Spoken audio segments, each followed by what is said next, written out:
Welcome back to another episode of Effluvium. I am pleased to host a wonderful human being, a perfume consultant, historian, writer, editor of Saflabon and Essential, based in Milan, with an impressive portfolio, and he also has exquisite taste and, might I add, insight. His name is Ermano Picco, and we will be having a discussion on the history of perfume and his experience as a historian and consultant. We'll be discussing evaluation as well, evaluation of perfume, and then later on in the stream, we will be chatting up on some more miscellaneous stuff, some of our favorites. So we're going to take a look at the chat, see if we have any activity as of yet. As you can tell, it is the afternoon where I am located because the sun starts to wane in this direction. Oh, look at that. Reach into the light. So it is 2:02 p.m. here in Massachusetts. Let's take a look and see who we have in the chat.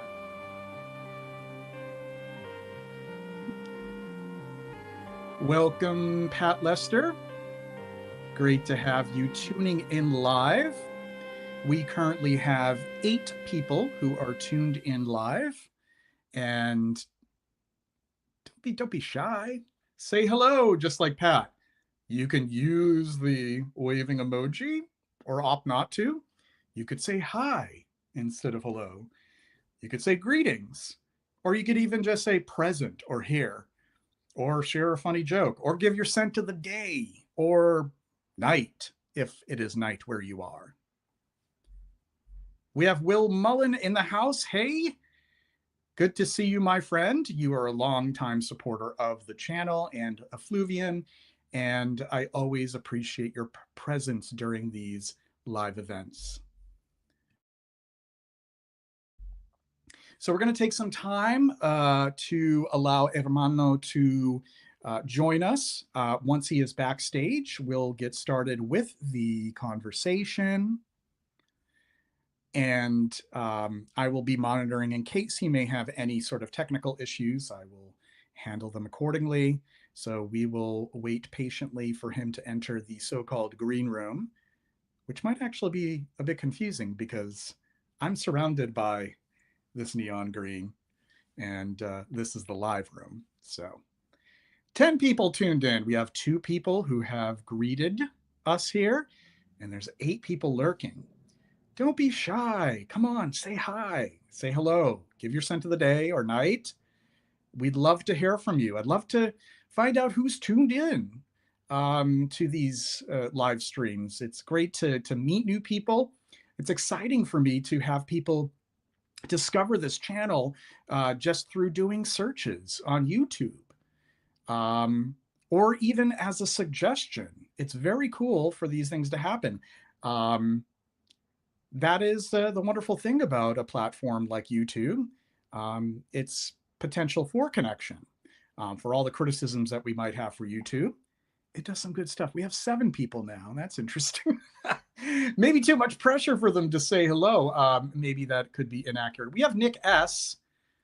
And he says hi to me and to all. And scent of the day is Penhaligon's Juniper Sling. Thank you very much, Nick. And we'll just give it a few more moments here.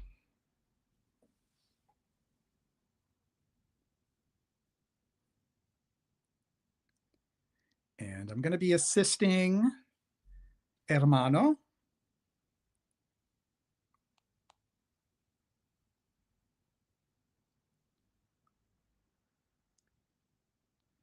And I'm giving him the link.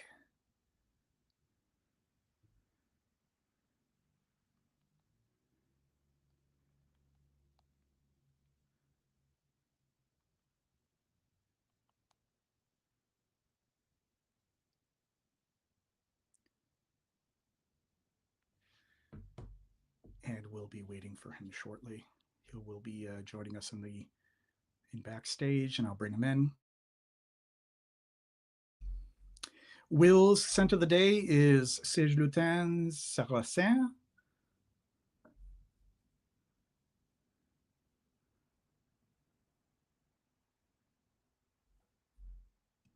We're back to 12 people tuned into the live stream.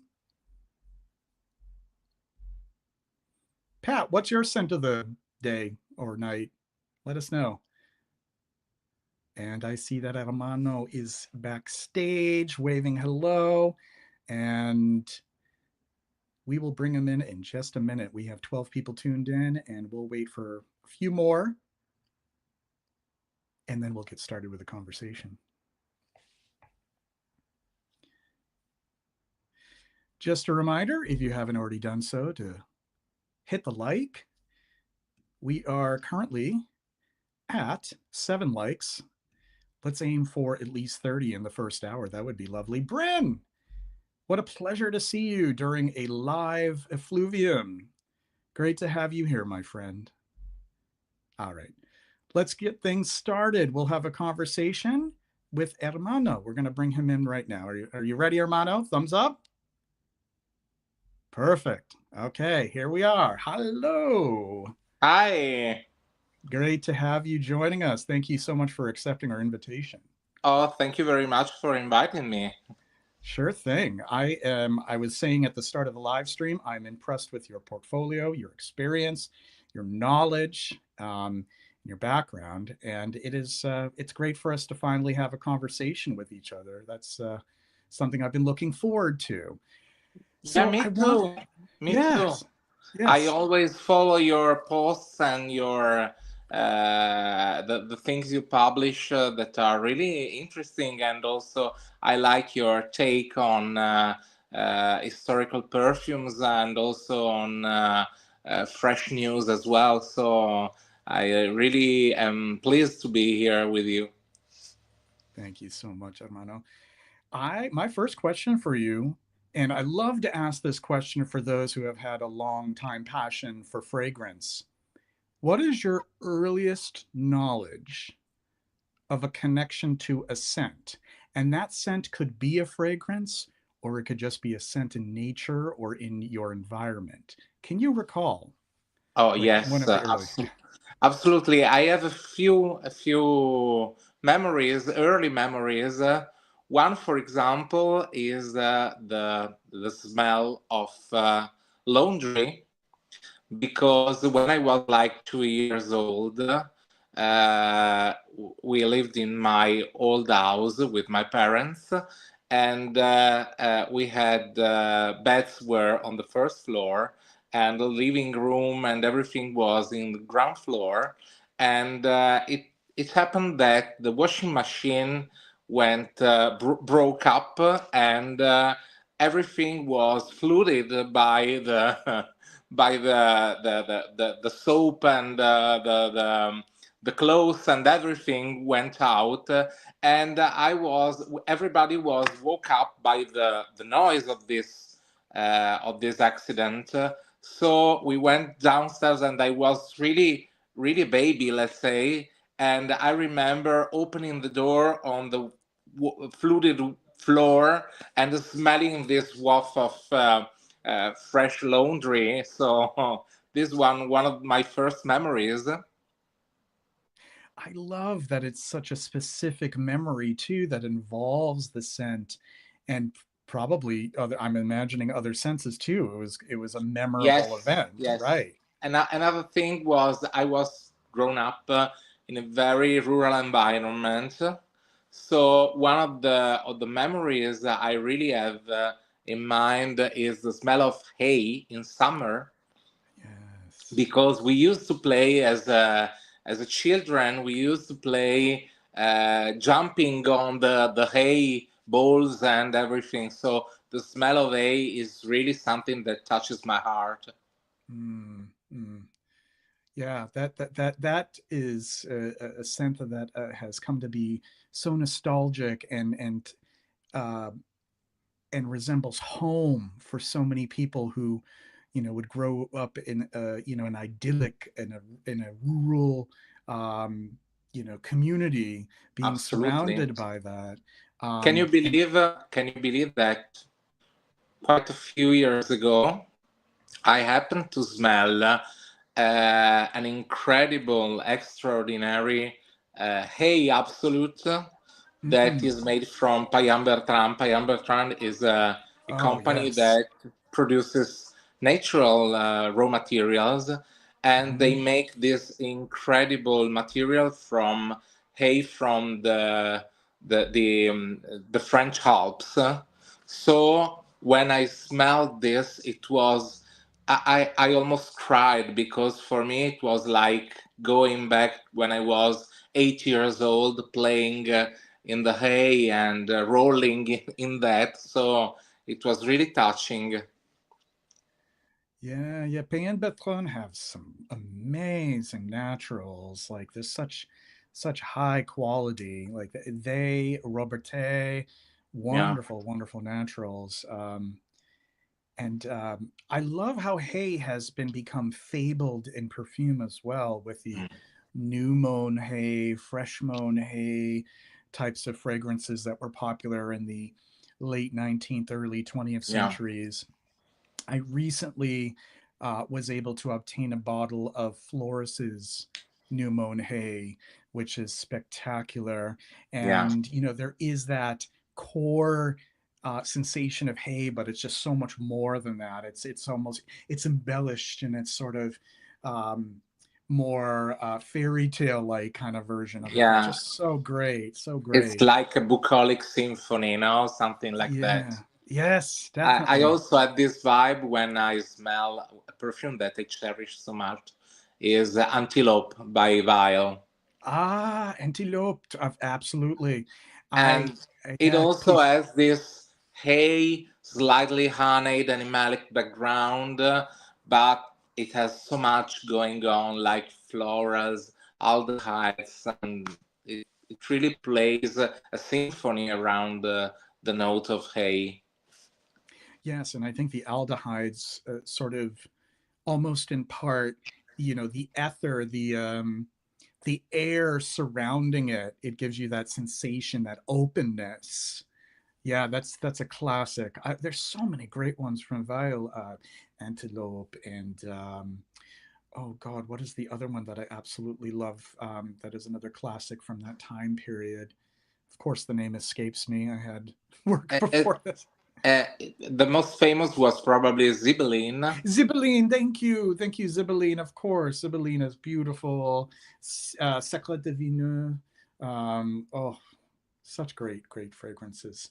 I have some versions from the 70s that are quite nice because, you know, that about vintages. It's like such a risk to get the older versions, and I Absolutely. wanted to play it safe and kind of pinpoint to a time where the formulas were relatively like the same, Yeah. but the ravages of time hadn't hit them for as long. But beautiful. In fact, something that people never say anything about is that how many times we have bought old bottles and there was almost nothing left from the original splendor. Yes, I know. Oh, the heartache. The heartache. You must be familiar with that. And it is such a gamble because you can find something and you'll be in awe at the fact that it probably was in the best of conditions, like best of storage, like away from all of the elements as much as Yeah, possible. And it smells barely bruised, like even the top notes are relatively intact. And then there'll be other times, and it will be even something like you feel like it's a sure deal because it's only 30 years old. yeah, And then everything is it's lifeless and dulled and flattened and confused and yeah. muddled, and oh my God. It's really like a roulette sometimes, no? Oh, it is. That's why I've learned over time that compulsion and vintage collecting do not go hand in hand, because No. Yeah, more often, no, yes, more often than not, you're going to find it's a specimen that is it has not been treated well over time. Um, which brings me to this: your earliest favorite fragrances. So we're talking about your when you started discovering perfume. What were your favorites at the time? Okay, okay. So I can tell you that I was, of course, fascinated by perfume since maybe when I was really a baby, because I used to steal from my mom beauty case a Mm-hmm. bottle. She had a bottle of Annabella, which was again, we speak about Furs brands. Now, Annabella was a pretty famous Furs brand in the 70s and 80s in Italy. And they made this perfume that was really strong on it was like an animalic base with castoreum, so leathery, animalic, musky, and had a very floral heart on top, no? So I was like bewitched by this animalic smell, and I went from time to time to steal a few drops. And my mom, I remember, no, you don't have to touch this because this is precious. So I remember this was probably my first encounter with a perfume. But to reply to properly reply to your question, the first perfume that I bought with my savings, well, I was like 13 years old, and I bought Jazz by Yves Saint Laurent. Ah, jazz. Mm-hmm. This was Mm-hmm. my first perfume that I bought for myself, and I can tell you that back in time maybe I didn't have that awareness of the smell or of perfume in general, but I was really attracted by two things. The first thing was, of course, the black and white packaging, Yes. because I just started when I was 10 to study piano, to take piano lessons. So this black and white sounded pretty familiar.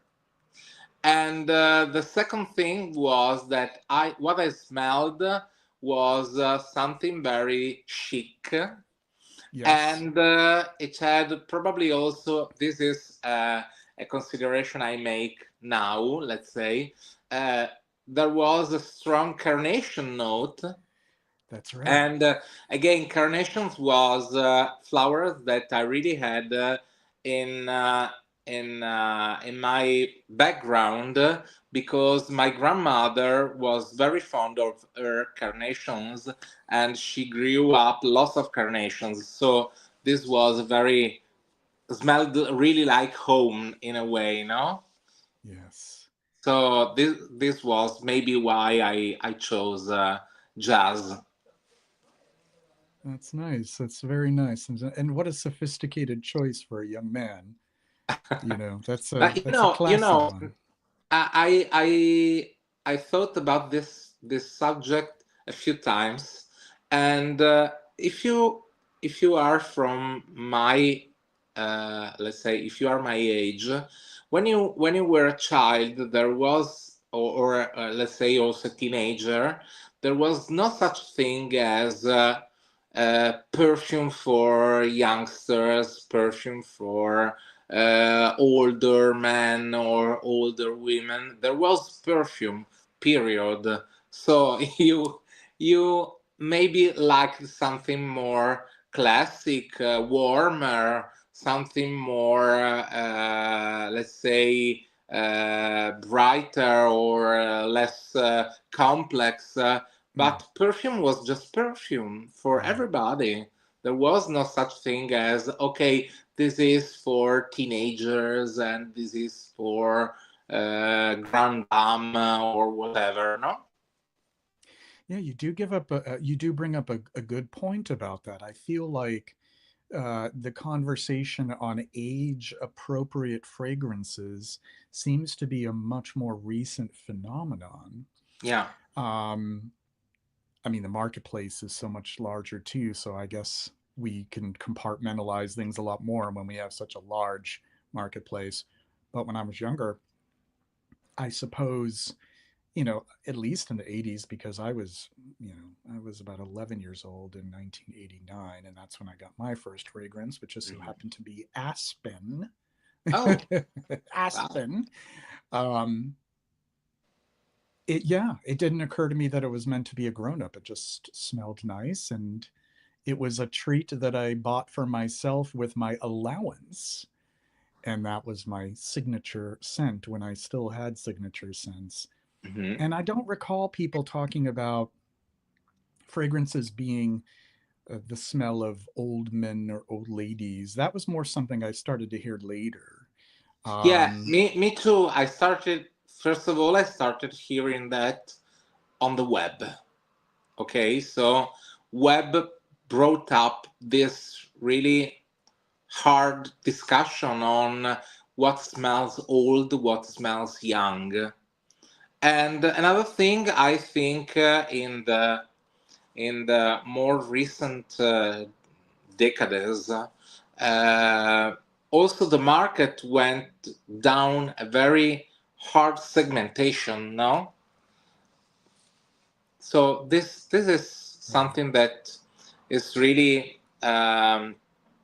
difficult because also if you work on the other side, so like me, you do consultancies for brands for the development of fragrances.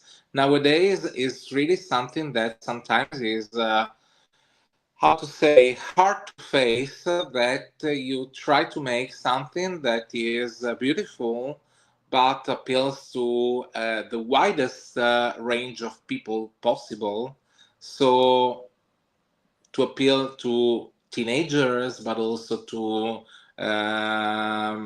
let's say women in their 40s or men, older men and whatever. So it's something that is really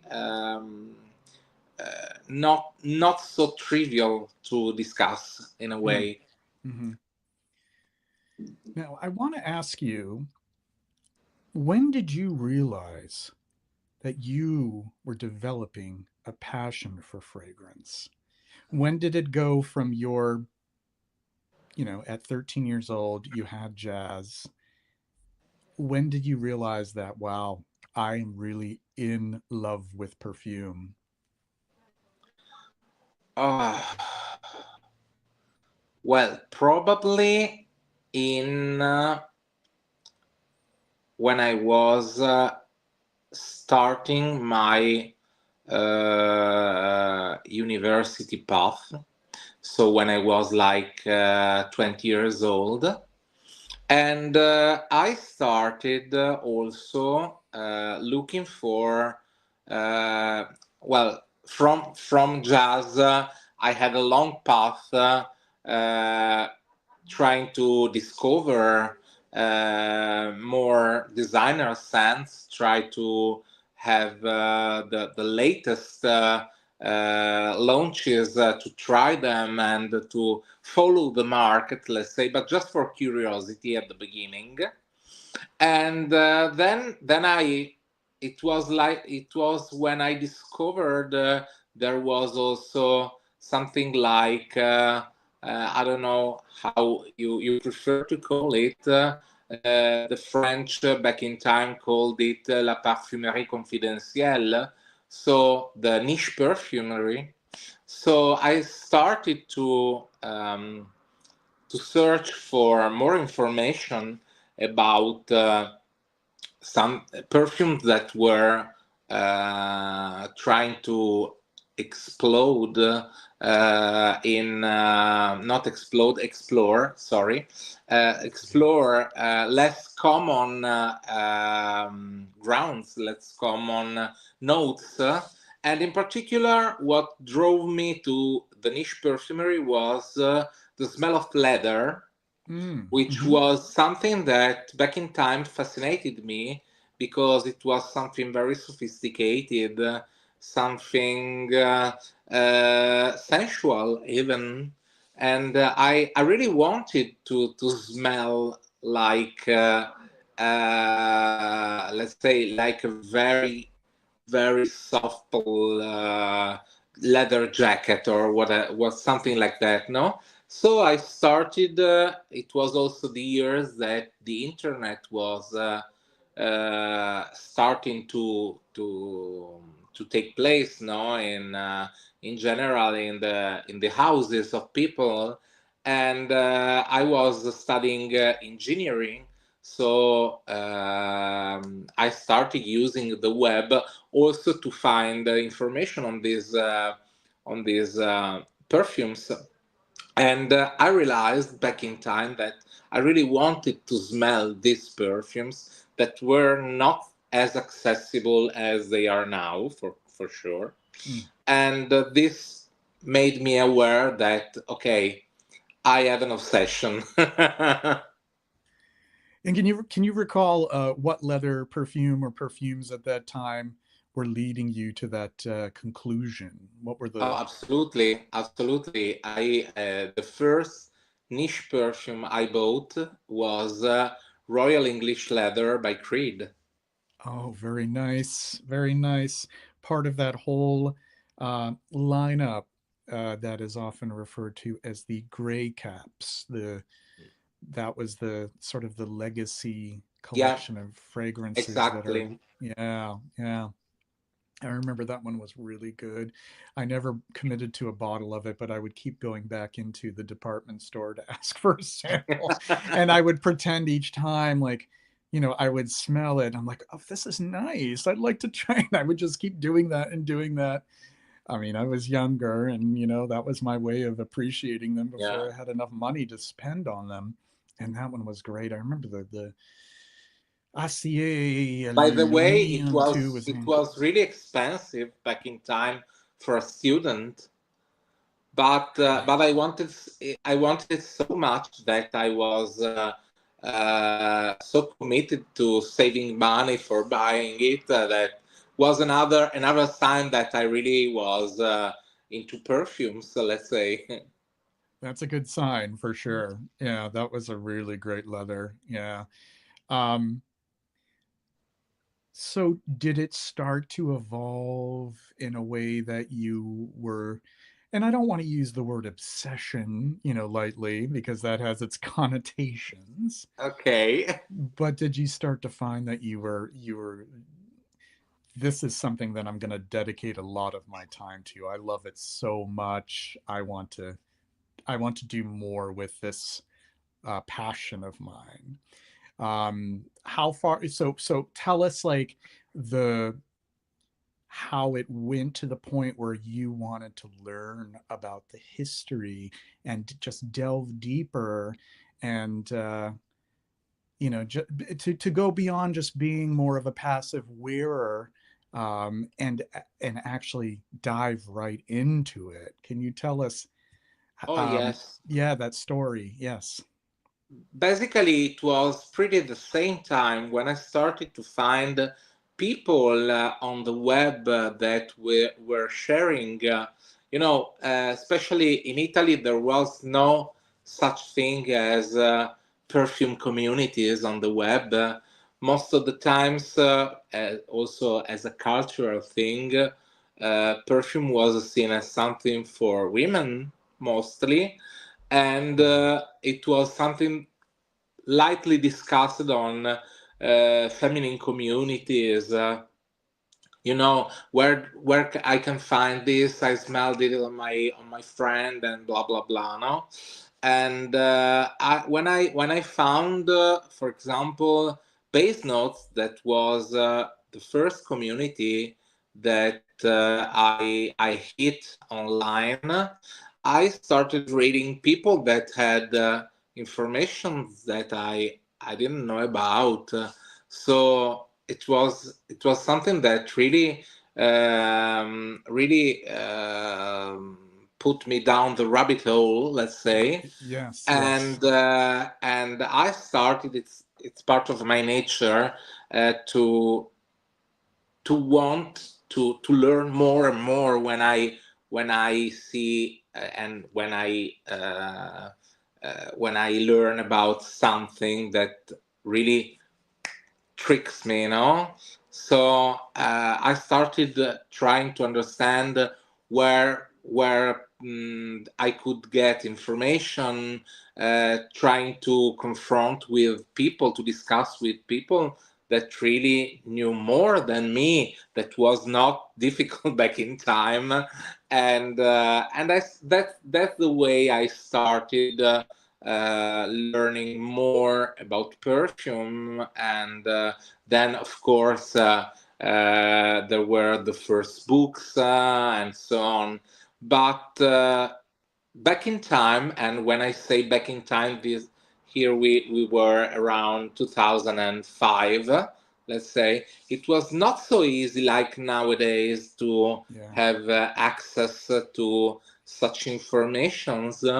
The industry was very closed, for professionals only, and didn't disclose that much about perfumery.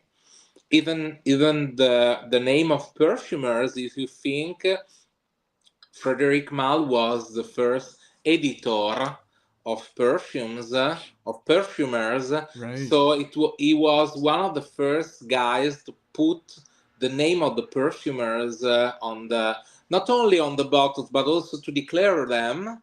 And nobody told back in time that the perfume from Cartier was by let's say Natalie Feistauer. Right, Okay, right, right.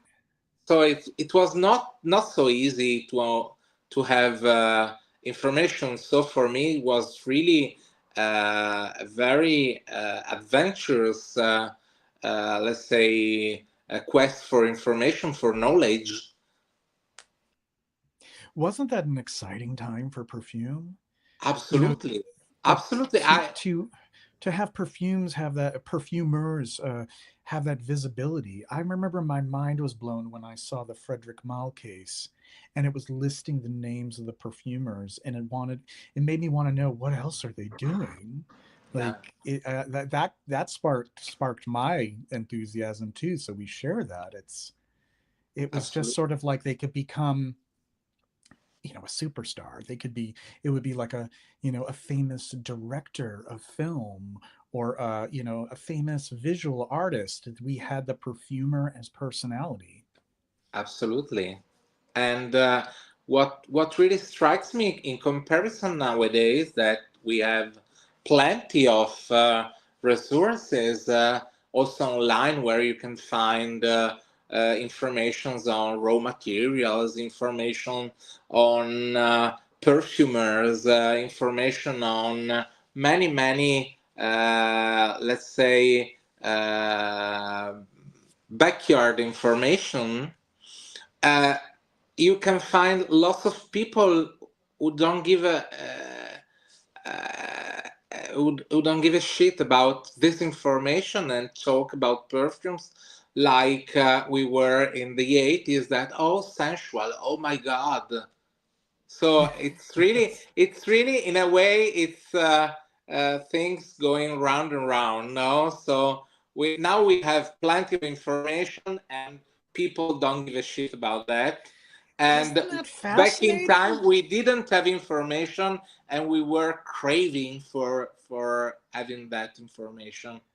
What a paradox, because I say that often we have so much information and knowledge at our disposal, and there's so much that we can learn and wrap our head around and be intimately connected to, right there at our fingertips. Mm-mm. And here we are just scratching the surface and being happy with that.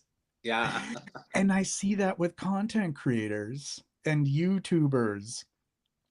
And when they talk about perfume, it's as if they're talking about it in the 80s, even though they yeah. have all the information. Exactly, and the exactly, a means of researching, right?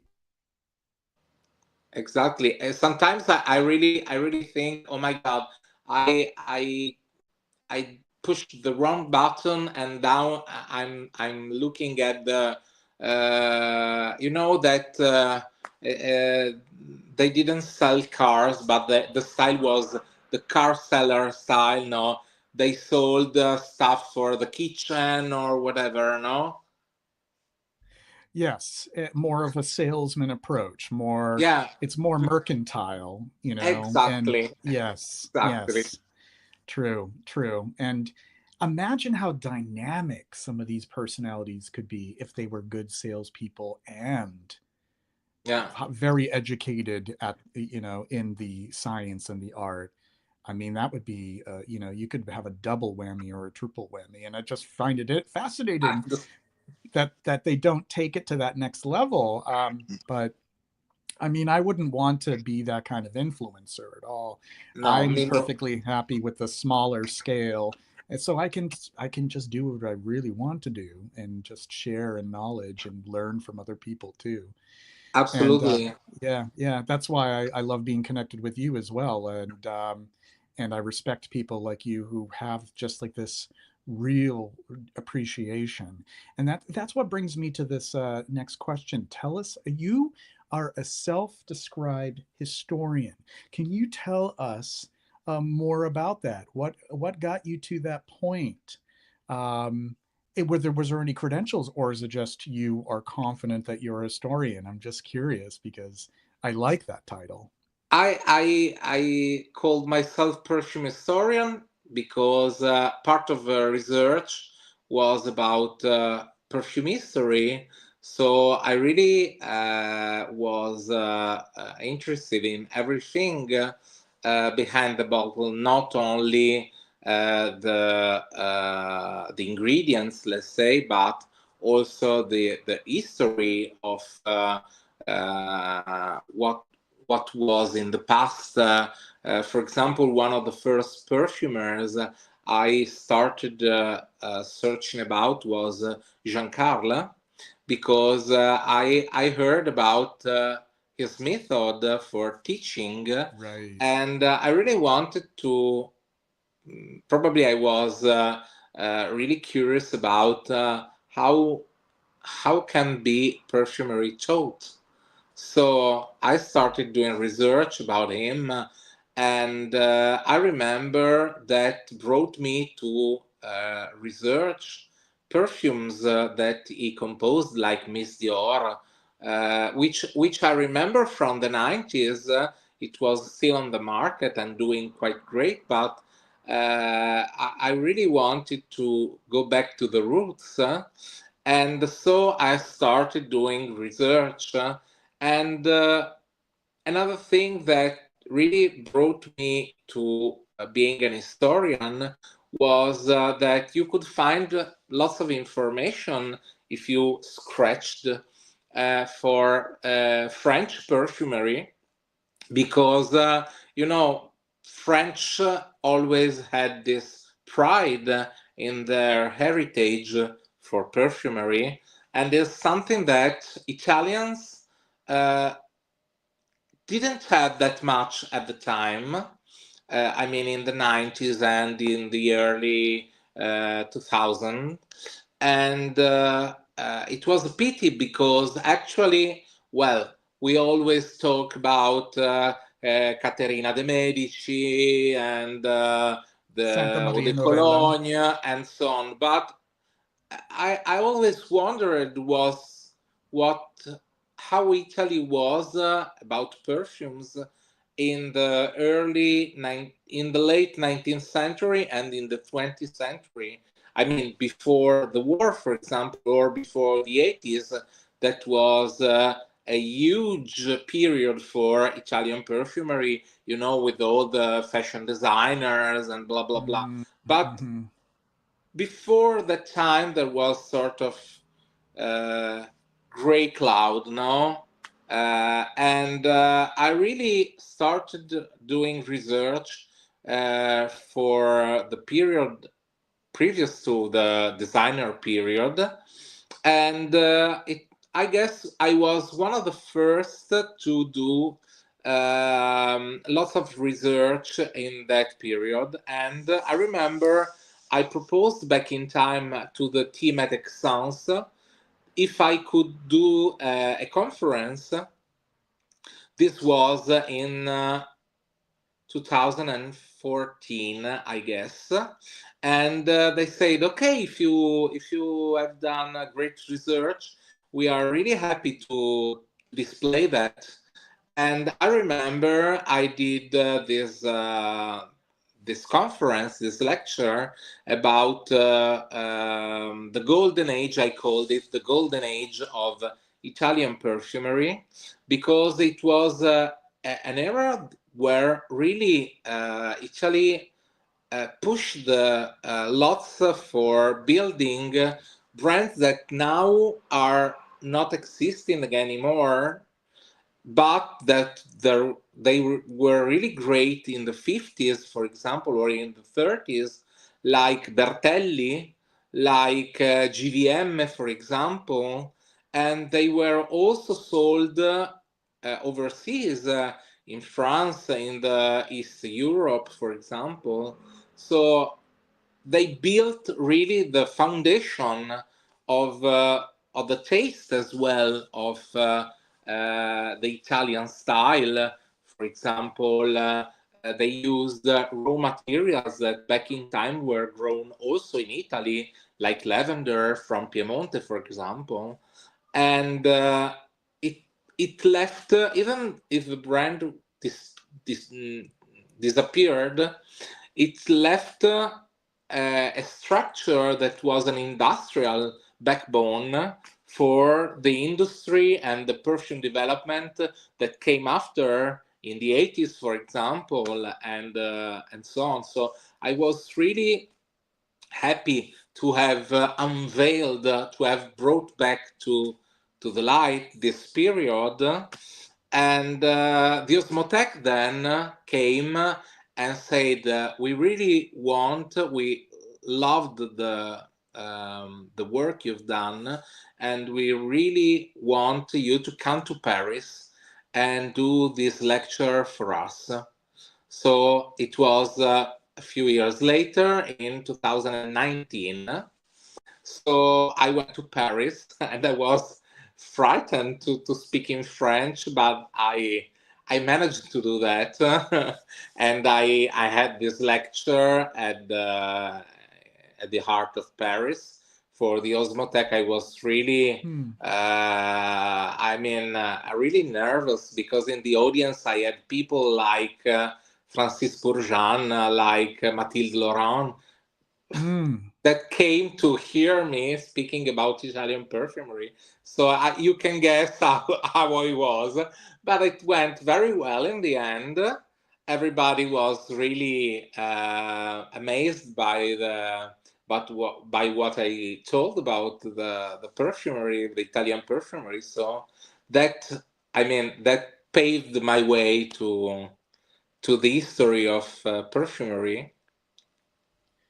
It's that's magnificent. I mean, to have that kind of audience, I know I would be really intimidated. So I really um, am impressed.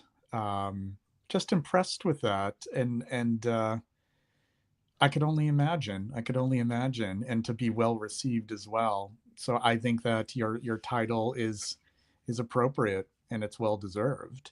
Um, what can you tell us are some aspects of Italian perfumery that you would argue are distinct or are hallmarks, even?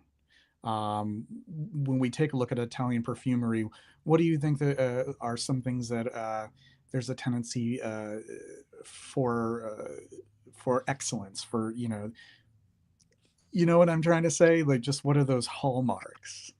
Okay, I think that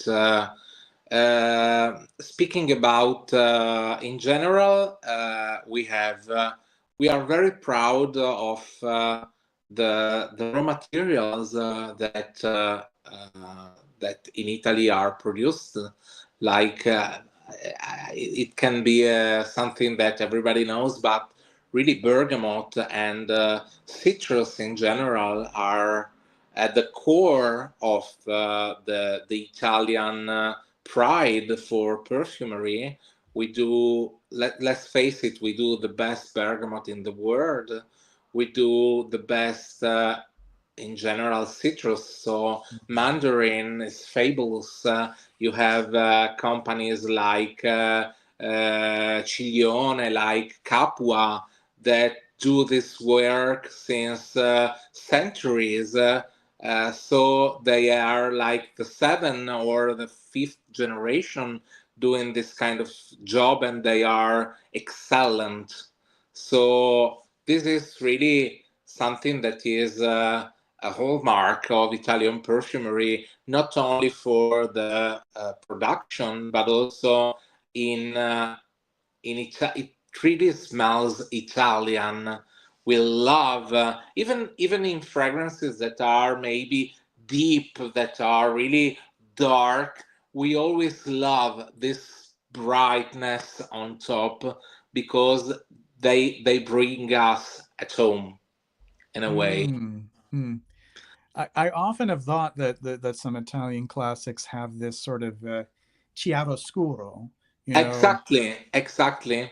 You know that back to the conference I did, lot of perfumes I discussed in my conference had this chiaroscuro going on, either the chypre or the ambery perfumes, like for example Tabacco d'Arar. Tabacco d'Arar was a very famous tobacco fragrance from GM. It has a very deep honeyed tobacco note, but in the top it is slightly aromatic and very bright. So I remember Francisco Jean asking me why the Italian fragrance had this, usually had this contrast, this chiaroscuro, no? And well, in a way, joking, I said that I remember I said that you know we are Italian, we are dramatic, we have this drama, no? So we are living theater by the streets, no? So this is part of our spirit. And the other thing is that we are a country that is most of the land is coast. So we are in the Mediterranean. We are like a land that runs through the Mediterranean Sea, you know. So this, of course, brings this chiaroscuro. It's part of our spirit, really, also because we live there. So back in the Roman Empire, you had lots of fragrances that used these raw materials from the Mediterranean landscape. So it's the contrast. Yeah, the contrast is great. It's that it makes it more dynamic, and I love the usage of different aromatic materials, just like those herbs, you know, basil and rosemary, and even the herbs that evoke the seaside, like the Mediterranean seaside, which I'm not Absolutely. going to sit here and pretend that I know exactly what that experience is like. I have to in my lifetime, but it is it enables a nose, even a nose that hasn't experienced it, to get sort of that impression. And I love the aromatics. I like the contrast between the citrus and the aromatics, the radiance and the sweetness with this bitterness and duskiness, you know, the dark, like we were just saying, the light and the dark, Yeah. and the way that it's underlined as well, the way that it's anchored. Um What would you say are a few of your favorites in Italian perfumery? Oh, I love many Italian perfumes actually. For example, well, I shouldn't say it's not for advertising, but I collaborate with various brands, and for example, a few from Musk Milano are favorites. For example, one of the things I love is Kintsugi, which was Ah, my first collaboration actually with Musk Milano. And this is again, it's a very chiaroscuro perfume, no? right, You have right. this chypre sensation without being a classic chypre, but you really Mm, play with the brightness of magnolia on top, and you get down the shade of this ambery patchouli with the salty and the leathery notes. So this is for sure a favorite one. But I also love, for example, one of the latest one that I loved is Viole Nere by Neofushuni. And this mm-hmm. is another very complex and obscure violet flower. And I really love violets, for example. Me I never too. happened to do a straight violet to work on a straight violet perfume, even if white whale has quite a pronounced violet note. Mm-hmm. But I understand. I love the violinere from Neo, and I think is a very good take on violet, modern take on violet. I have a sample of that headed toward me. I'm going to be sampling it for the first time. Been intrigued with it, so I'll report back. Yeah, but I love many others. For example, I really enjoy in summer, especially the some of the Italian Journey collection from Laboratorio Olfattivo. Especially the Mandarin is fantastic, I think. Mm-hmm. And well, now people are saying, oh, he didn't mention this, he didn't mention that. No, but the list is very long actually. For example, another I love is let me think, speaking about Italians, oh, Nobile. I love their patchouli, for example. It's really good. Yes. There are many. Antonio Alessandria, another fantastic perfumer. And I also worked with him for a couple of perfumes, but I really enjoy many from him. For example, I love Gattopardo, another fantastic wax of patchouli with this aromatic touch, this elegance that is really something that is timeless. Are you fond of Lorenzo Villoresi? Yes, absolutely. It's I was just think that he was one of the first perfumers I was lucky to interview back in 2005, I guess. And back in time, I was really fascinated by its by his yerba mate, indeed. Mm-hmm. because I wanted, again, it was all about discovering strange notes, no, back in time, and I really fell in love with that fresh cut grass opening. It was really something that was speaking to my heart back in time, and I still enjoy that. And it was one of the first one that I interviewed back in time. Is really, I can tell you that when I was nobody, not that now I am who knows what as an important people. But back in time, I was really a student looking for information, and I started writing about perfumes. And I knocked at his door, and he was so kind to me. He still nowadays is very kind person, and is a true gentleman of perfumery, absolutely, and a fantastic perfumer. He does seem to possess a humility and Yeah, a grace to him. I've watched a couple of interviews with him, and absolutely. I like his energy and his approach. He knows his way through the herbs and spices as well, those aromatics for sure. Yeah, absolutely. Mm, Absolutely. He always puts little touches of herbs here and there. Even in Orientals, for example, you have maybe a touch of sage or a touch of something that really, I mean, really gives a special touch.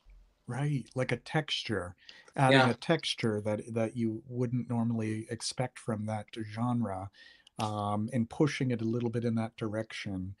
Mm, I love when a perfumer can use something like a an herb or a spice in an unusual manner, like using oregano to bring out the qualities of an amber, for yeah. example. Yeah, abs- yeah, that's great. I wanted to ask you, I wanted to get back to kintsugi. That's one that I've heard great things about. I have yet to sample it. I love the name because I love that art. The art of kintsugi, sort of similar to like a wabi sabi, where Yeah. you have this fractured bowl and you're putting it back together with the cracks filled. I just think it's a beautiful art.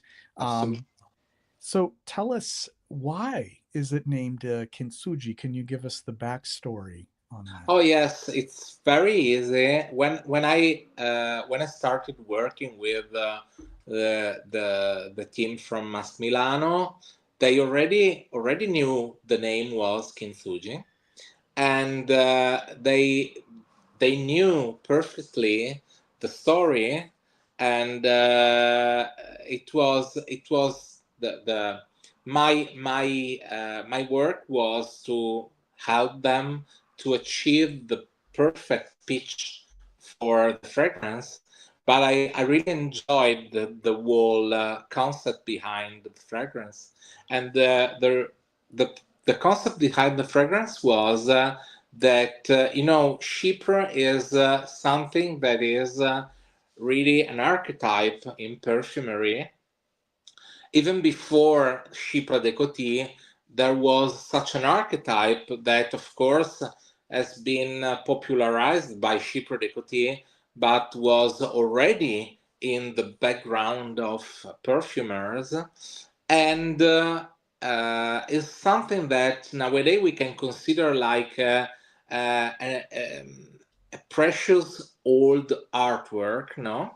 So nowadays you cannot do that anymore like it was, no? So it's something that is an archetype that's gone broken in a way, and Mm, the idea was to find a way to fix that, making it even more precious.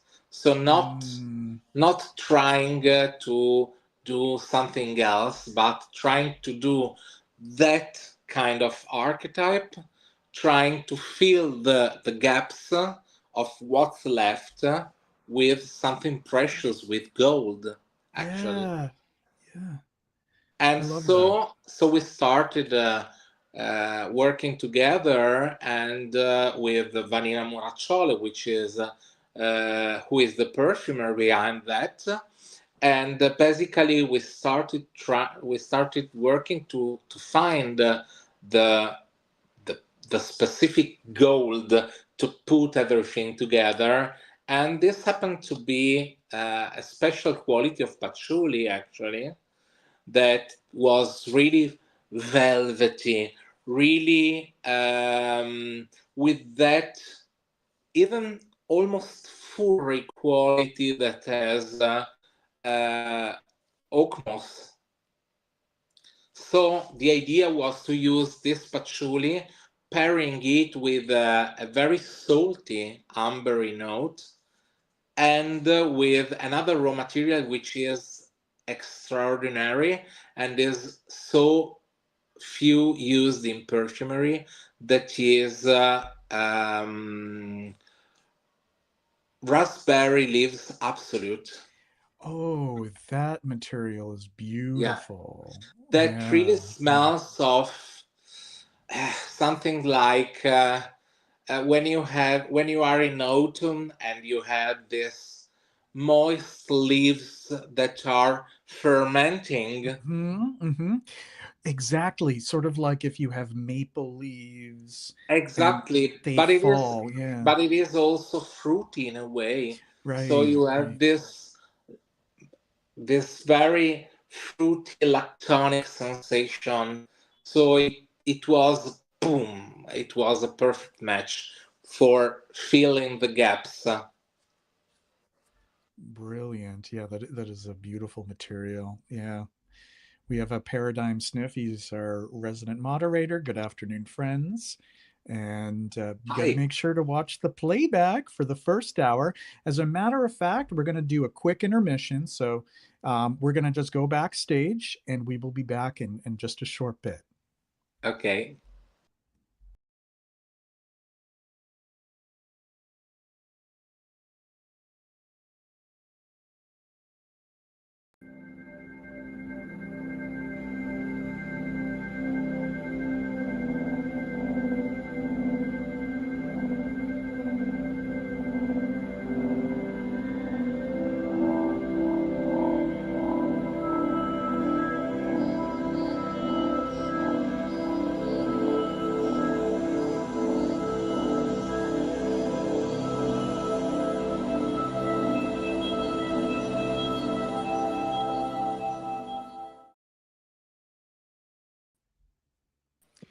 And we're back. And I wanted to grab my copy of this. This is the Handbook of Great Italian Perfumery. Okay. From Our my friend Marika. Yeah, Marica Vecchiatini. Is that how you pronounce it? Perfect. Okay, okay. Sometimes I'm working on it. See, I just have the pronunciation. That's the first step, and then fluency. No, you That's said much. it perfect. Vecchiattini, perfect. Thank you very much. Nick S, who's in the chat, was just mentioning this. This is highly recommended.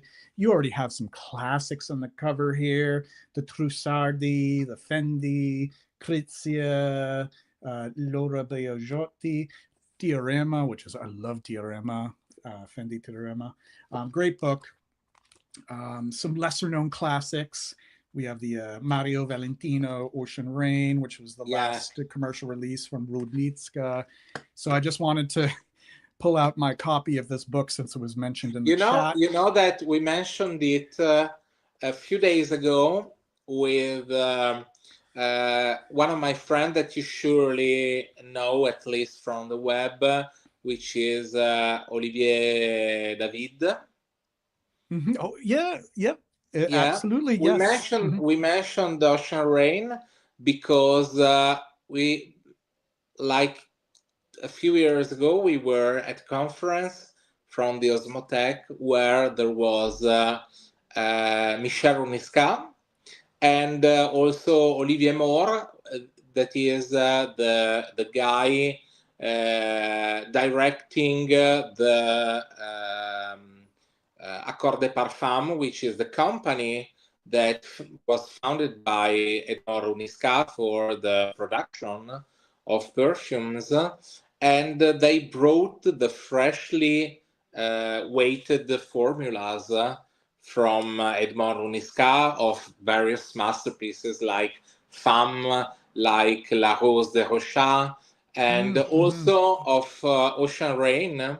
Mm-hmm. And Michel told this curious story because when you smell Ocean Rain, it's it has something really off-putting in a way, Indeed. that is strange for Edmar Sky. It's really surprising, and it's this strongly aromatic smell of I don't know how to call it in English, but in Italian is Santoreggia, and in French is Sarriette. It's an herb, Ah, and yes. it's very aromatic and salty. It is sort of a, yeah, a salty herb. I actually had in my arsenal of materials a base, a Yeah, Sarriette and it's base. and it's a very polarizing herb actually, because it has also some uh, kind of musky smell. And Mm, hmm. Michelle said that the perfume sounds really unbalanced on this note. So it really is overdosed in the perfume.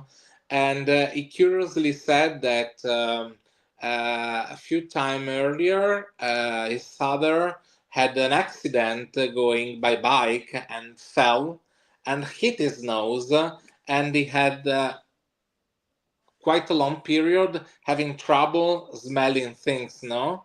And said he anyways went on working on the formula, and in the end it was accepted by the brand, so he made it anyway. But you can smell there was a very polarizing and overdosed herbal note that is very unusual for Edmoro Niscano. Edmoro Nisca to me is uh, the perfection of balance. No, everything is like a Swiss watch. Everything, every note is in the right place at the right time and in the right amount. No, and Deliberate. it's strange. No, So Sarriette would be like a savory, the savory herb, herb. which is salty and just like its name, savory, like almost like umami, like Yeah, if you were thinking exactly. flavor, like meaty, very strong, kind of like if you took thyme and if you turned the volume up in time and made it saltier, it's like ooh, like a Yeah. very robust. The bass is great. I forgot who produced the bass, but I love the bass and the idea of putting together something like that to add some sort of interest in something and make it feel like much more, fleshy, but still in that herbal kind of sense. And the overripeness of Ocean Rain. It's like Rudnitska took that to the furthest level he could Yeah. go with that. Brilliant, brilliant stuff. Um, I wanted to ask you this now, looking at the history of perfume, barring any sort of time period that we've already discussed, what do you feel is the most neglected time period where it is deserving of more attention? Oh, interesting. I think one of the nowadays it really depends, because from time to time you have the attention going more on a period and or on another. For example, now I think the 90s are really under the spotlight, and there was a period where the 80s were really under the spotlight.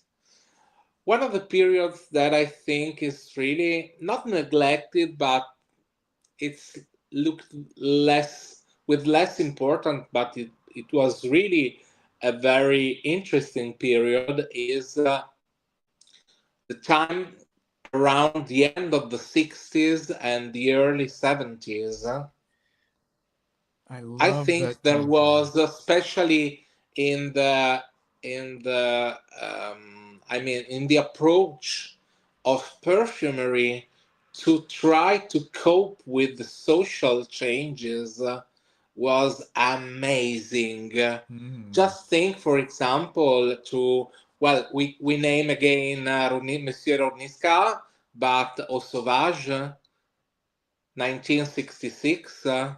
And Mm. then let me add, of course, Diorella. But even if we go to less known perfumes, like for example, the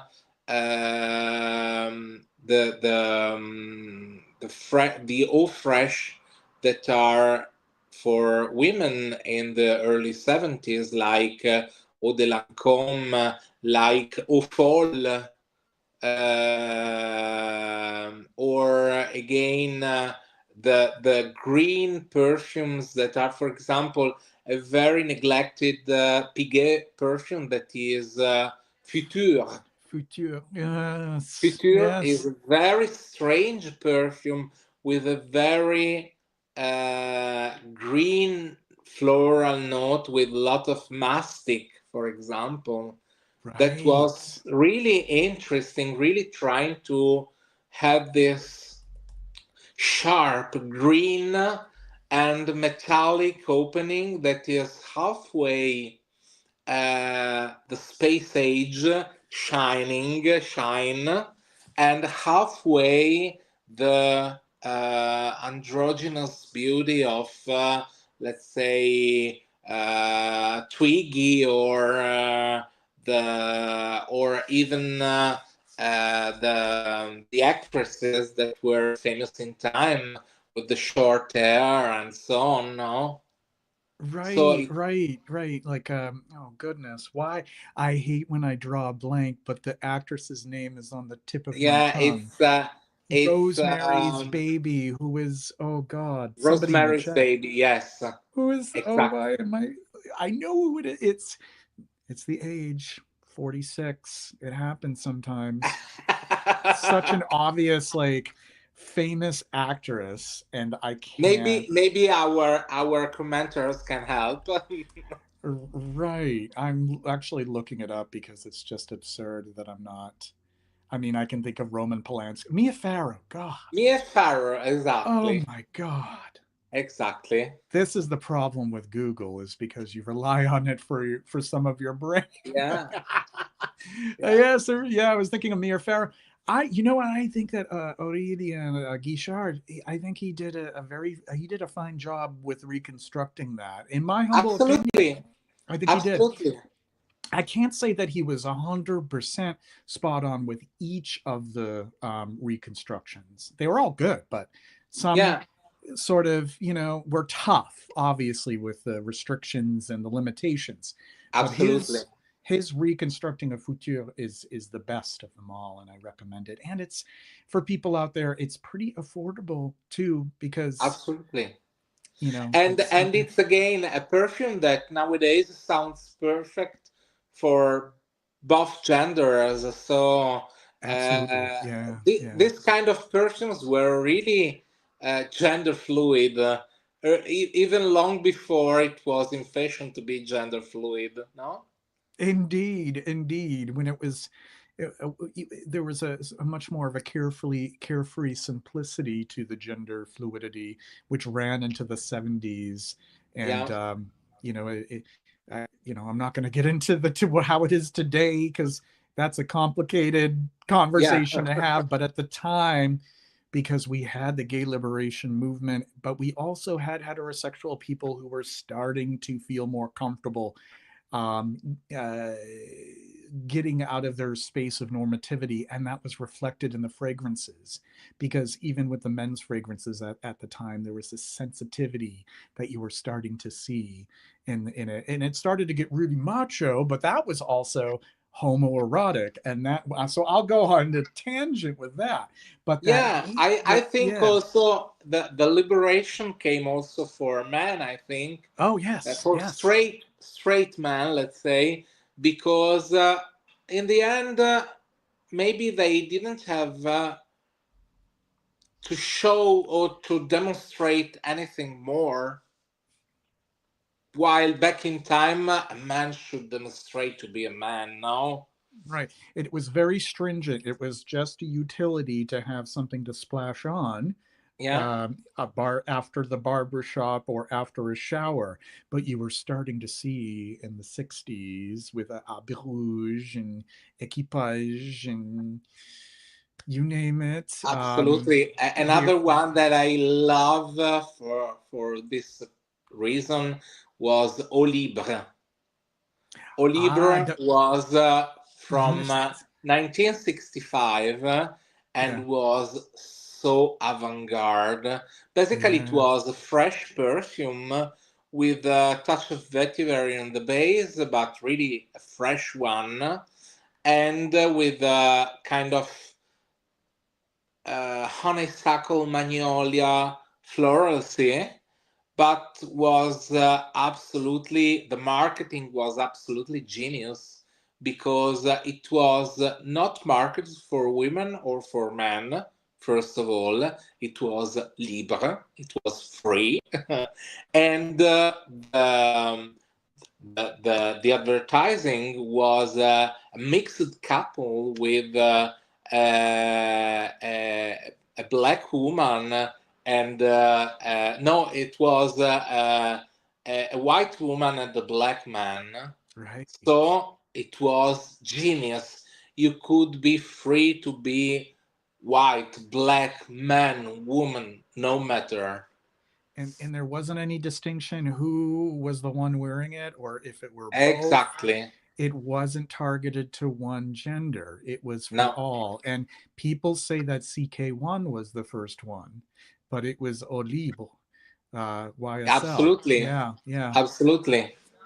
It was It's a different time actually because yeah, CK1 came after the HIV, let's right, right. say, period. So it was a very different time also for the approach to sexuality.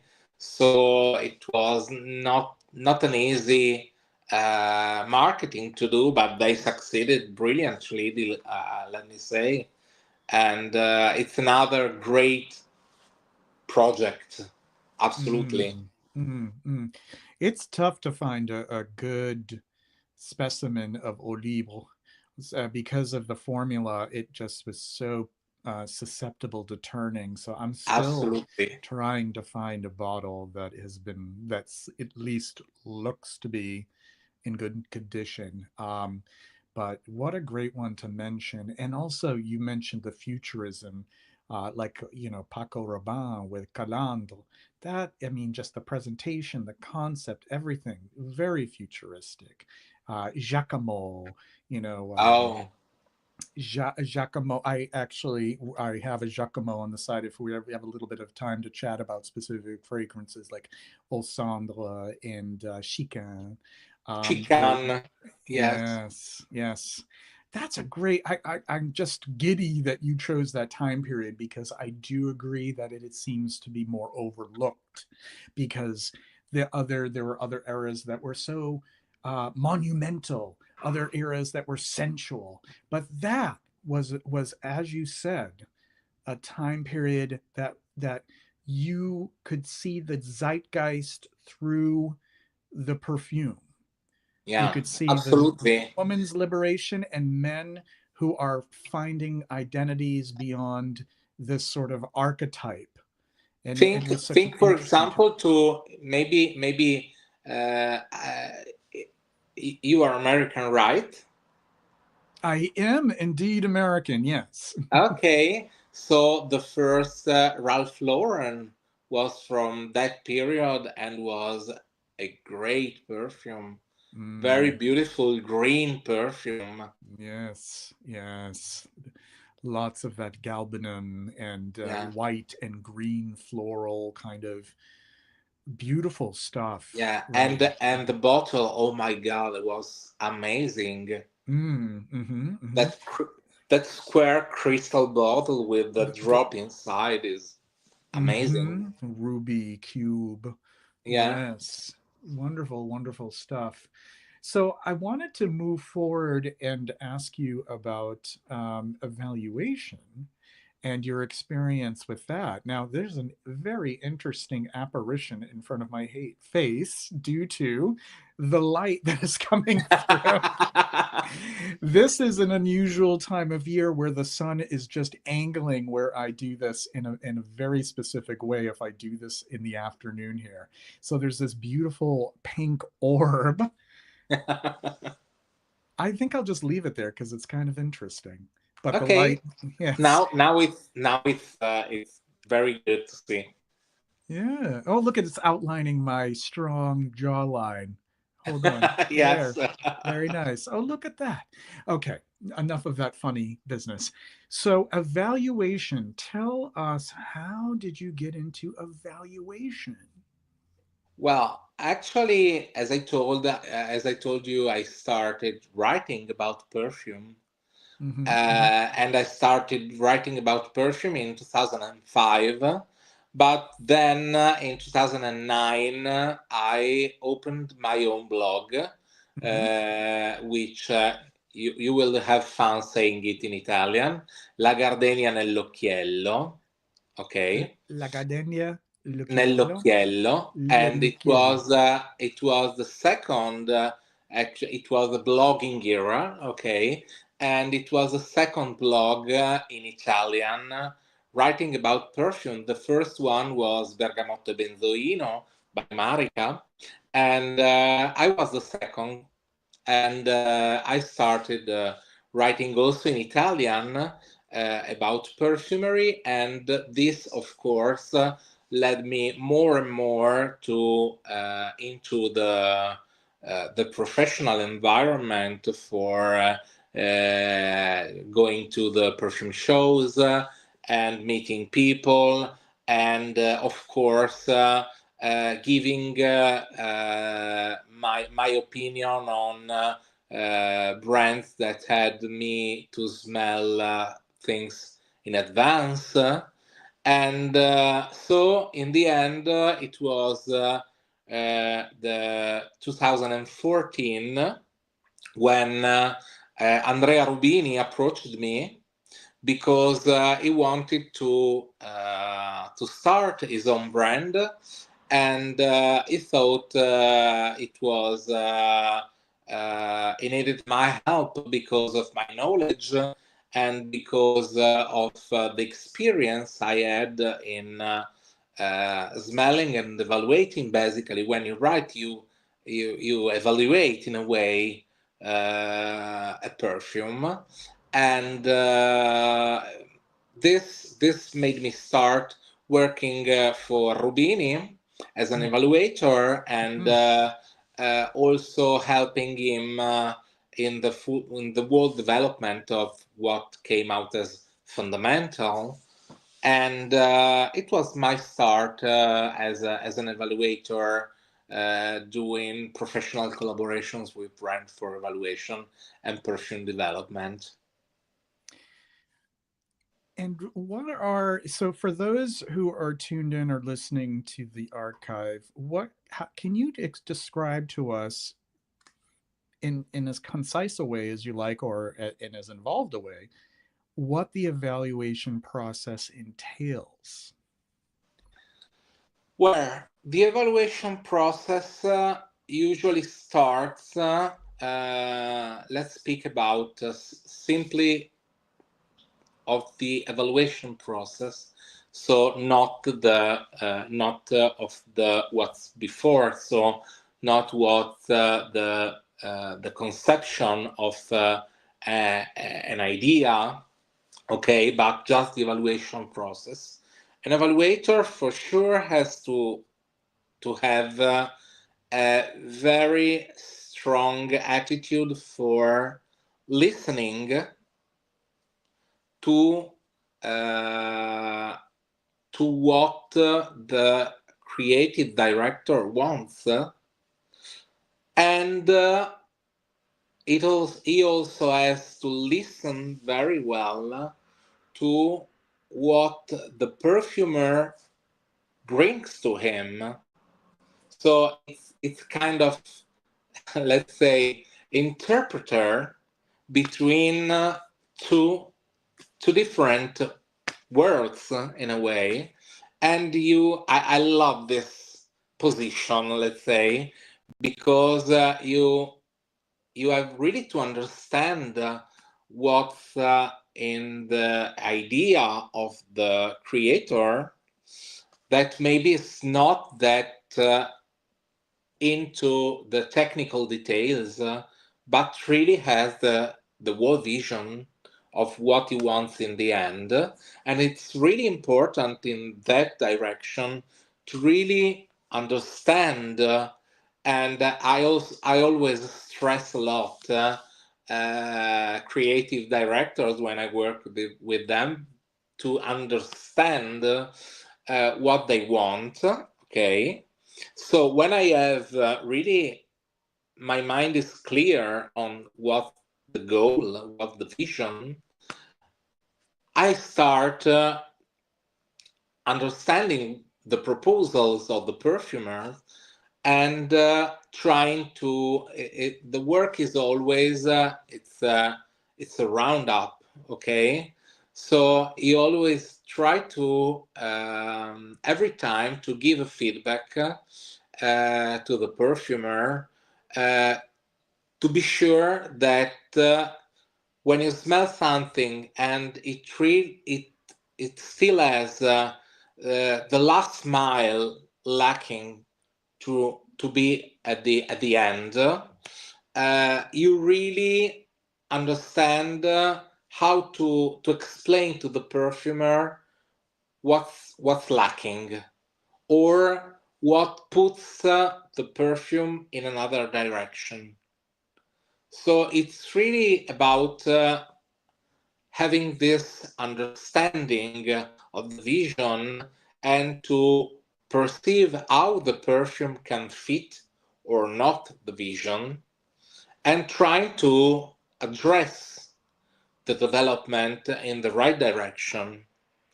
So it can be even proposing some solutions, or some sometimes the feedback is more technical, sometimes it's less technical. I mean, sometimes it's about performance, for example, because you want something more diffusive, something more lasting, or whatever. This is easier, okay, but sometimes it gets really technical, because you have a sensation, and this sensation, you feel it's not too strong maybe, or not, or going bringing the perfume in another direction, and you want to dime that, or again you miss a sensation that is in the right direction, and you don't have it, or you have it and it's not enough.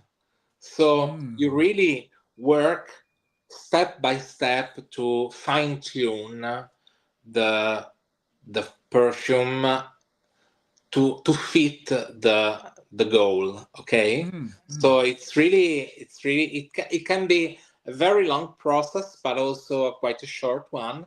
When you are very good at it, you have a short one. But it's always a teamwork, actually. Right. You Right. are in the middle, but it's the whole teamwork that matters and that gives the result. So if you are very good at explaining and giving feedbacks, and at listening to understand the goal very well, you probably will be good enough to have quite an effective process. And it That's must it. be a rewarding process too, because you're helping that person, that creative director, to distill their vision in a way that can translate into a perfume. And you're also working with that perfumer to help navigate through that brief or that vision, so that it can be translated through the final product. And obviously, teamwork is involved, but it just seems like it would be really a fulfilling type of work to help meet that goal. Um, and I also imagine that it does involve having a pretty decent background also in the technical details of composition, because Absolutely, you need to know about the absolutely. materials. Yeah, yeah. Yeah, Tell us more. not only the raw material. Yes, of course, the raw materials are important, are key in this knowledge, because you have to know the for each raw material, or at least for raw materials in general, the the sensation that they bring to a composition. For example, let me name sage. We named it before. So sage is a very complex material that many say, okay, it's a herb. Yes, but no, not only. So you know that, for example, it has a very strong ambery facet. So maybe when you want a very ambery incense, and you want a top note with floralcy and with this aromatic touch, sage is perfect with incense, for example. And so you really have to have this knowledge. But also another thing that you must try to understand is the sense of the formula. I mean, when you smell something, you really have to try to understand, like a building. No, you really try to understand how the building stands up. Okay, if it's because of the pillars, or because or the arches, or whatever. And again, every formula has its sense, its balance, because it stands up, or if it doesn't stand up, how to make it stand up. Okay, it's something that is not so obvious, but it's very important.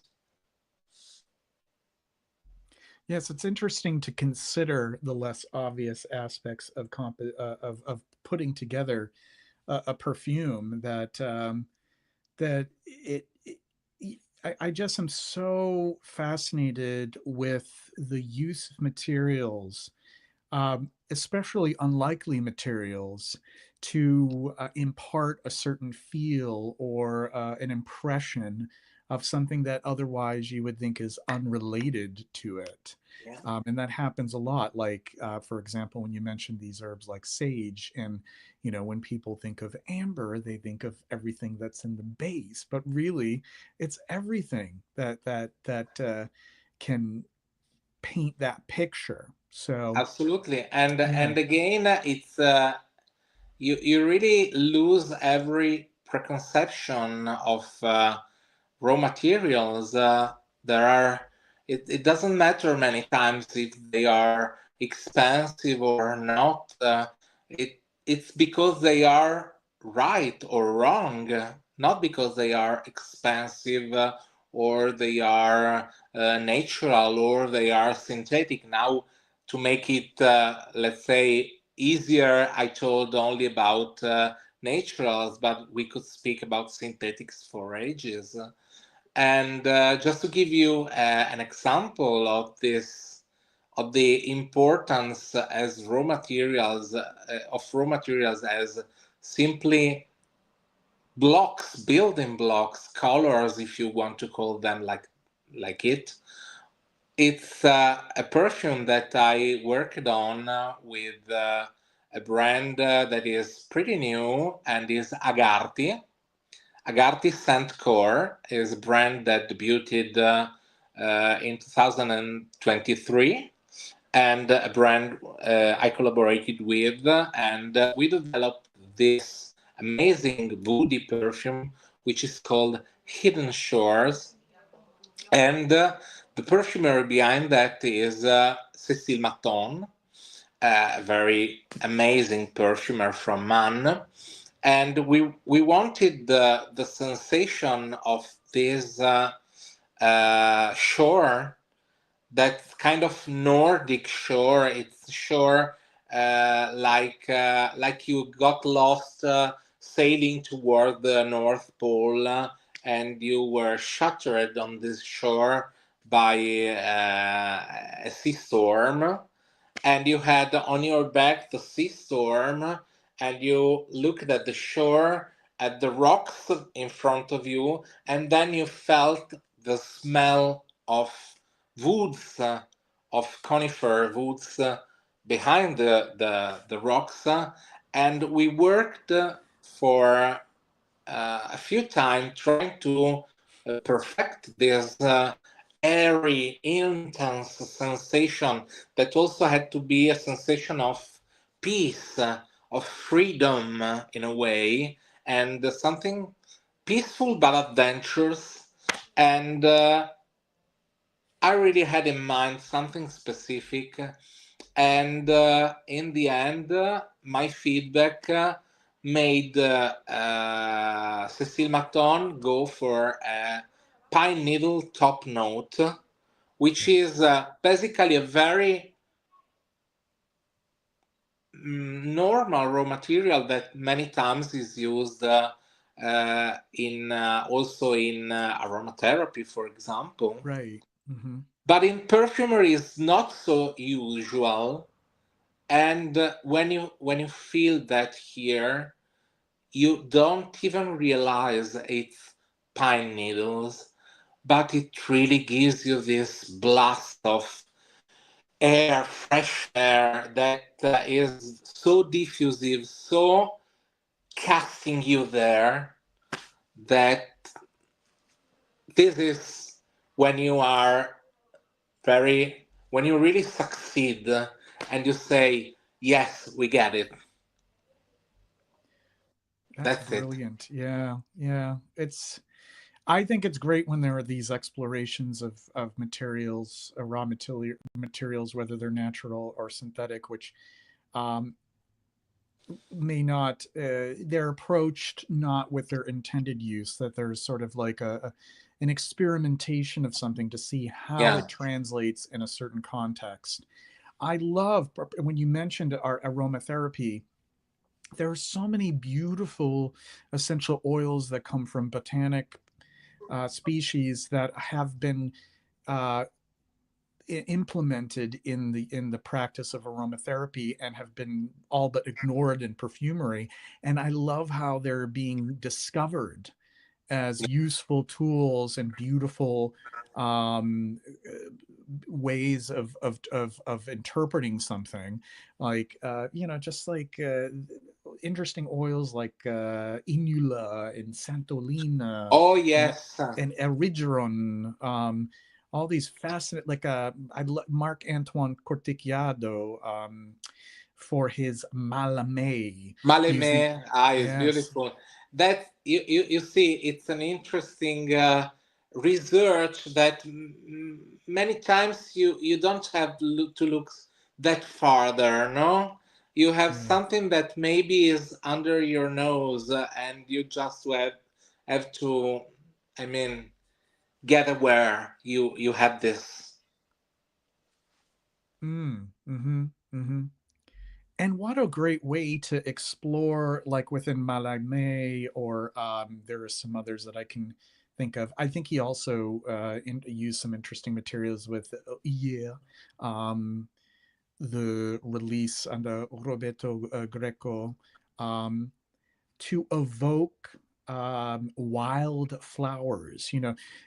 Long throughout perfumery, the idea of wildflowers wasn't explored. It was all about the flowers that you would find in your cottage garden, but the Yeah. flowers that would be in a meadow, growing wild and unruly, Yeah, and for example, yeah, there he plays this very odd chamomile tagete kind of green fruity floral. See, right, that is right. also a little bit bitter, like chrysanthemum, but also animalic in a way. Mm-hmm. Mm-hmm. that is Right. really, really artistic, let's say. Because there's a lot of flowers in the Asteraceae family, which chamomile is an Asteraceae, and we have a Yeah, Veteran and an Asteraceae daisy that have this peculiar but fascinating animalic or dirty undertone. So I love the idea of using those types of materials to explore different ways of showing the rawness um, and also the relationship between the animal and the vegetable, if you will, like, blurring the lines between, absolutely, yeah, yeah, absolutely. yeah, Like hay, no? Hay right. has a strong fermented animalic note. So Yes, yes, it's true. So many fascinating materials that come from the botanical world, like costus root. Who, you know, ooh, my goodness, I love costus. It's such a yeah, me shame that too. it's so restricted. The fact that that something in nature would smell so much like, like oily skin and scalp and sweatiness and just Speaking about, let me do, speaking about costus. Uh, it was a raw material I loved, and the perfume that made me appreciate it was Fidev by Nina Ricci, a Nina perfume Ricci. from 1952 Mm. that when I saw for the first time, when I smelled for the first time Ma Bête by Mm. Iris, Right. I told Barbara, you nailed it. It's the daughter of Fidev. It so is. Dev, and it begins in what seems to be innocent, but very quickly you realize that there's something very carnal Yeah, underneath. And then Mabet just bypasses that. And that's what makes it sort of the yeah. offspring. It's like we're It's going to it's just, really yeah. it's really related to a part of the female body and of the human body in general, but there of course is alluded more to the female body because of the florals, and it's all about the smell of how it's called in English. In Italian is la nuca. It's the part of the, The the back of the ah, neck, we call that the nape. So the nape. right as it reaches the hairline and that part of the neck, and you nuzzle, Exactly. and it's so central because you nuzzle with someone in yes, in the nape of the neck. I love that Nick S mentioned sebum, because sebum is the secretion that the skin releases to keep it safe and clean and moist. I know some people don't like that word, but it's the word that came to mind. Sebaceous. Right. Exactly. Sebaceous. And that's my bet. It's about that. It's a very clean a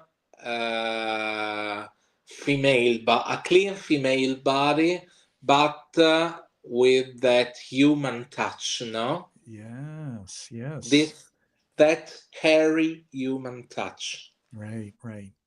And that is not to say that a man cannot wear it, because there's no rules. So it could be an interpretation that changes on a person's skin and Absolutely. tells a different story. That's what's so much fun about perfume. It's just there really isn't a rule about who, I love wearing, I mean, obviously this, I love wearing women's perfumes, and some of them can be read as being non-gender specific. Others have ideas of the gender. Some of them I just wear for myself, and others I proudly wear around others. And it's Yeah, just, there's no wrong way to wear perfume either. You don't have to absolutely. even wear it for anyone. I just love wearing it. I'll wear something to bed, and nobody's gonna smell what I'm wearing, and it's fine. Yeah, Yeah, yeah. absolutely. Sometimes it's perfect to wear perfume for yourself. Sometimes you wear it for some people.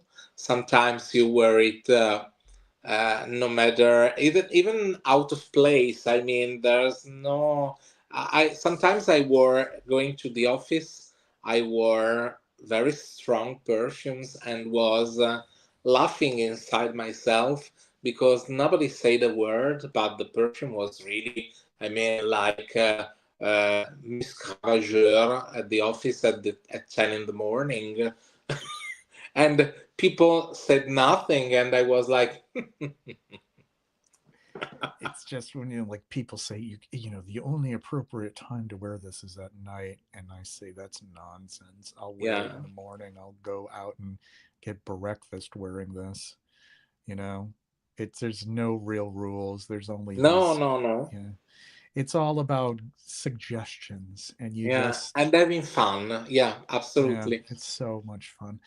Um, for the last about 15 minutes or so, I don't know if you wanted to talk about a few things that have dazzled you lately. I just put aside a few things that I really just wanted to share very quickly, and it's up to you. Do you have any, even if it's just one or two perfumes of note that have struck your fancy, that have dazzled you lately? Well, one of the notes I rarely enjoy, but I had so much fun working on in the last and wearing as well in the last couple of years is vanilla. I Very don't interesting. usually love very sweet vanilla perfumes, Hmm. but I happen to have the chance to work for Agarti to a very heavy vanilla perfume, which is burning core. So the really flaming core of this. The inspiration is a star, which is the sun of this imaginary world that is inside the earth. Hmm. Okay, Hmm. and this star is has an imploding flame like a sun, but is imploding, and this burning core is giving out sparkles and warmth.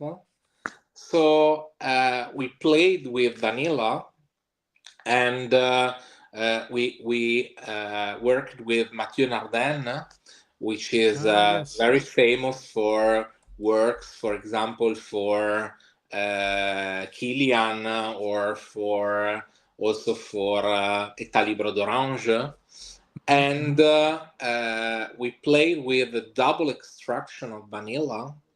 Hmm. So there is an absolute and another specific extraction that Mane makes, that is the jungle essence, that really capture every aspect of the vanilla.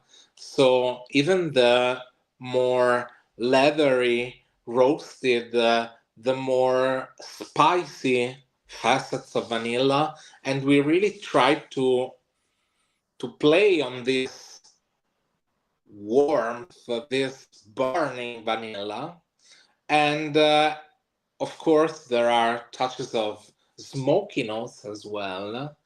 And it really succeeded to be a perfume that is, in one side, very sweet, of course, very gourmand as well, Hmm. because there is kind of a creme brulee kind of effect. But it's Ah, really, yeah. with the burnt caramel.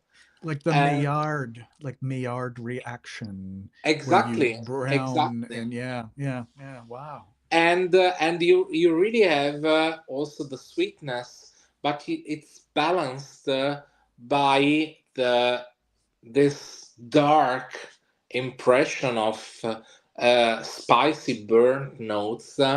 And I think it's something that is really, in a way, true to nature, because if you smell the vanilla bean, is yes, it's sweet, but it's also very leathery, even, no? So, uh, Right, like phenolic, like that Exactly, exactly. smoky, leathery. Yeah, absolutely. Right. And on the other way, you add this very faceted sweetness, Mm, which mm, is anything but childish in a way. mm, And I think it's something that is really funny to wear and really comforting, but also really daring, let's say. mm, mm.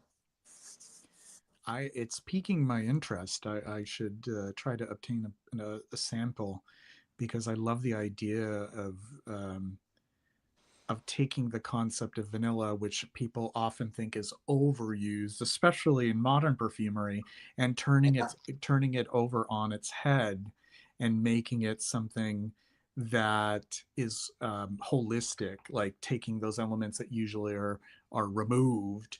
Yeah. Yeah, I love that idea. Like I like that approach. Very, very cool. Very cool. Are there any others that you wanted to share with us? Or is that the one to look out for? I put the name of it in the chat, Agartha Burning Core, so that folks are aware, so they can check Okay. it out. Yeah, yeah. Um, so what I just wanted to share is just I sometimes I have this fun activity where I just think of a very esoteric genre, and I love that it coincides with what we were talking about earlier about the late 60s and early 70s because Okay. there's a few of them here that fit in that time period or at least around it. And the genre is called benevolent magnanimous dad sense, or the your dad would wear, your papa would wear. And they come, so these are the ones I won't, I'm not prepared to elaborate at great length, but I just put them together. One of Okay. them is this is from Elizabeth Arden Men, and it Okay. is sandalwood eau de cologne, and I wore this Yeah. earlier today. And I love it. I wore it back in time. I was a student, I remember. Yeah. it smells anything but modern. It is so of its time that it's just beautiful because of it. Just the way that the citruses and the aromatics, this geranium and lavender that muscles its way through until you have um, this very nuanced kind of like sandalwood musky scent in the dry down. And it just makes me think of like a very nice sensitive dad figure. And then Yeah, I already, yeah, yeah, yeah. absolutely. But not even a particular macho dad, let's say. Very, No, no. very comforting dad. Yes, yes. The kind of dad who, he can sit down and he's patient and answers all your questions if you're a very inquisitive kid, Yeah. you know. Um, who's very thoughtful, very measured, not trying to prove. Absolutely. Yeah, yeah, yeah. And we mentioned this one earlier, a Giacomo au Okay. cendré. That kind of falls in the same category with that plangent citrus herbs, sandalwood, very specific of its time. A little more fougere. A A little. bit more fougere, absolutely. The coumarin is much more dialed up in that one, and it just gives me that similar sort of feel. And then moving forward, there is this from Ted Lapidus. Uh, this is Poem, Ted Lapidus, as opposed to Lapidus Poem in the 80s. This is from the late 70s, and this is a lovely leather of its time. That was another one that I chose as this part of this genre. Monsieur Carvin, Monsieur Carvin, one of the many wonderful men's fragrances that happen to be referred to as Monsieur. There were many of them at the time. Monsieur Rochat as well, and Leona Porom. That's another very lovely one. Some honorable mentions would be Van Cleef and Arpels, as well. So I see that you look to be either transfixed or frozen. I think I lost him. Oh, well, that's unfortunate. Hopefully, we'll get him backstage. I noticed he was very intense with his attention, and I caught on that his video had frozen. So hopefully, we'll get him back on just so at least we can wrap things up. Hold on, just one second here.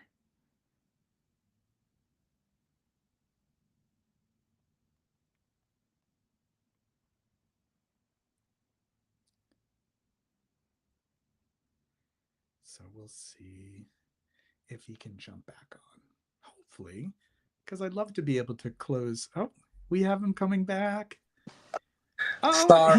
I was joking with the audience. I said, well, he seems transfixed with everything that I'm saying. No, no, no. And It it was was it turned my out your phone. video froze, so that's Yeah, why it my looked. phone died. So sorry. So I don't know where we left it off. I think after Au Cendré, it was probably where you froze. I was mentioning the Ted Lapadus Okay. and Leonard Polgon. They're just these are the I love these masculines from the time period. Monsieur Cavin. Yeah. Um, just so nostalgic. I love wearing them just Let when me I add another dead perfume that is, I will tell you a joke that is Capucci Purom. Oh, absolutely. Yes, that falls exactly in line with this same similar time period as well. Yeah. Absolutely, Yeah. absolutely. And just a memory. Uh, I met when I was doing research for my conference about Italian perfumery. I met the maestro Roberto Capucci in Rome. You did, Yeah, really. absolutely. He was very, very kind to me. And of course, we went back with his memories to the time he was in Paris, and then he went back to Rome in the late 60s. So Capucci Purom was the first perfume he did when he was in Italy, because the first two perfumes were made when he was in France. And the first perfumery to have, because he was living in Rome, close to the Vaticano, the first perfumery selling the perfume was the Profumeria Vaticana, which was the perfume shop inside the Vatican, Mm-hmm. and it was such a top seller that year that he showed me an article of the newspaper of that year that was joking about every price smelling of of Capucci Purom. So it's not only for that; it's also for price. Yes. I love that. I just wanted to highlight a note here from a Paradigm Sniff. I just started wearing quote unquote vanilla fragrances as well too, since it's not a favorite note of mine. Loving my Abbé Rouge right now. That's much more than just the vanilla though. That's a beautiful. Yeah. That is one of my all-time favorites. I have a history with that one. It has that lovely aged boozy vanilla to my nose. Yes, yes, very nice, very nice. I wanted to mention to our viewers now so for monetization on YouTube, you have to earn a minimum of 100 to get a payout. And because I'm not a big YouTube channel, it takes forever. Yeah, I So guess. it does because I'm not doing what the influencers do. I'm not making content every day. I have a full-time job. I can't do that. So Yeah, you are doing quality, not quantity. that's what it's all about here for sure. I appreciate that. So, for those who are viewing, I'm doing a flash offer. If you do a super chat of $15, it will get me past the $100 payout. And I'll send a pack of samples because I have lots of samples. I'd love to put together a sample pack for someone who is willing to do a $15 super chat in the next few minutes. So $15 super chat, not buy me a coffee, because that doesn't go to YouTube. It has to be a super chat. And then if you donate $15, I'll send you a sample pack. So just, it's going to be for the next few minutes. We're only going to be on for a short while longer. Um, so what was I going to say? I like how I lost track because I'm just so excited with the prospect of getting paid that measly 100. So what do you have in the works for 2025, Hermano? Well, Exans is right behind the corner. Ah, that's right. You were absolutely right. Yes. So what is planned for Okay, you? so I cannot disclose more by now, but I Mm-hmm. have four new projects debuting at Exans. Mm-hmm. I can tell you two are from Agarti, Mm-hmm. and we work with a super, super, super perfumer. Mm-hmm. I won't say more, but stay tuned, really, because they will be something to look for. Mm-hmm. Mm-hmm. Okay. Yeah. And another thing I will have in 2025 is probably a big conference. I can't disclose more by now, but I will share more details in a few months. Great. So lots of things going on actually. Wonderful.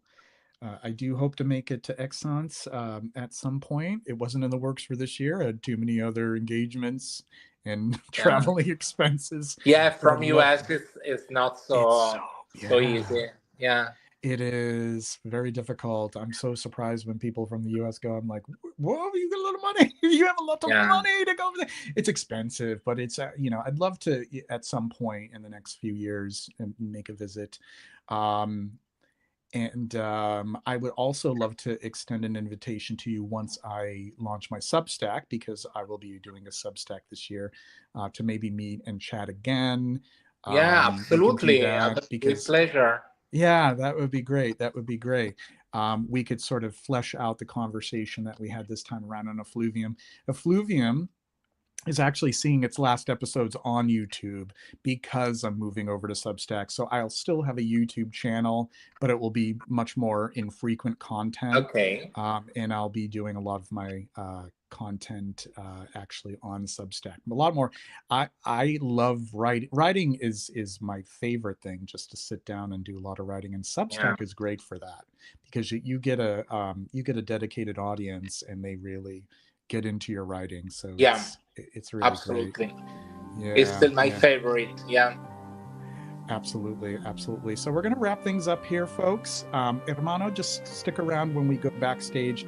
We'll chat for just a little bit more after we Okay. sign off here. Okay. I just want to let folks know that the next effluvium that we have, we're going to have a wonderful gentleman by the name of Sebastian Furtado. We had him for the first season of Effluvium. I am inviting him back for a one-on-one. This whole season, Hermano, has been one-on-one discussions, and it's Okay. great. So we're going to have him on February 6th, and then we're going to have Love is a Scent from Instagram on February 20th. We're going to have Dimitri. He is Odorange Vert on Instagram. He'll be Ah, joining me on Dimir. March 1st. Yeah, Dimmy's wonderful. He'll be with us on with me on March 1st. So tune into that, and we're going to sign off for now. Hermano, just stick around. We'll Okay. chat backstage. All right, everyone, take care. Be safe. Be good to each other. Ciao, ciao.